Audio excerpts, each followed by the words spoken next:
Journalism is not only one of the fundamentals of our nation and modern society, but of human civilization as a whole. If Martin Luther hadn't made his stand against the Catholic Church with a defiant stroke of his quill, most religions that we partake in today wouldn't exist, or at the very least they'd be very different from what they are today. Journalism is not only used to inform, but to rouse people.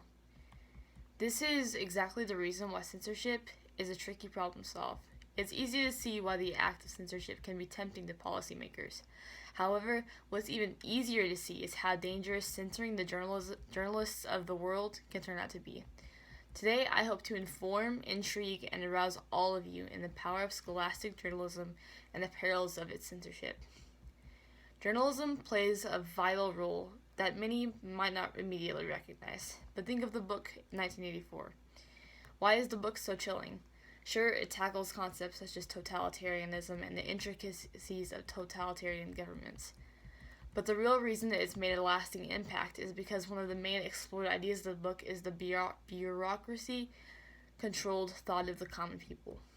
Historically, in a controlling government of the stature the book is portraying, there is always a pushback coming from somewhere, and typically that somewhere is journalism. Words have a way of rousing people, of calling them to arms. Taking this away or censoring it is depriving to a community, even if that community is as small and seemingly impassioned as a high school or a university. Part of understanding why journalism is important, and the ties of scholastic journalism in particular, that the ties that scholastic journalism in particular has with the American legal system, is having the knowledge of important court cases and how the First Amendment coincides with scholastic journalism. One of the most notable cases is Tinker versus Des Moines. In this suit, several students from Des Moines, Iowa, organized a silent protest of the Vietnam War using black armbands. After receiving a threat of suspension from their principal, who found the protest distracting, the students persisted and as a result were suspended from school. A few of the students resisted this ruling and took the district to court. The Supreme Court ultimately favored the students, stating that students don't shed their constitutional right at the schoolhouse gates. Hazelwood versus Calmer is another significant case. In this suit, Journalism 2, students wrote articles the administration of the school deemed inappropriate for the age group they were reaching, and so the administration pulled the articles from the school paper. The students felt that their First Amendment rights were being challenged and took the case to the U.S. District Courts, which was appealed several times over until the Supreme Court voted in favor of the administration. The big takeaway from this case is that although Tinker versus Des Moines stated that students' rights still count for something in the classroom, the administration still has control over its own publications. Having knowledge of both of these cases can help to understand why censorship exists and how to stop it. According to the Supreme Court, school administration does have the right to control what publications put out. However, that doesn't mean they should exercise it to the extent that many tend to do.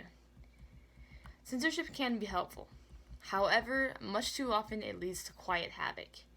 There are two different but equally detrimental effects it can have on students. The first is the act of self-censorship. Now, that might not seem like such a bad thing if you don't consider the psychological consequences that result from it. According to a study done at Wilmington College, the spiral of science theory, which was developed by Noel Newman in 1974, describes the increasing pressure people feel when they conceal their views solely because they believe their opinion is in the minority. The act of self-censorship can result in the feelings of isolation. The second negative effect that censorship can have is the loss of good journalists with real-world experiences. This also might not seem as bad as it is, but in the world we live in today, not having the skills to know when or when not to publish a story can cost you your life. According to The Guardian, 2016 was one of the most dangerous times to be a journalist.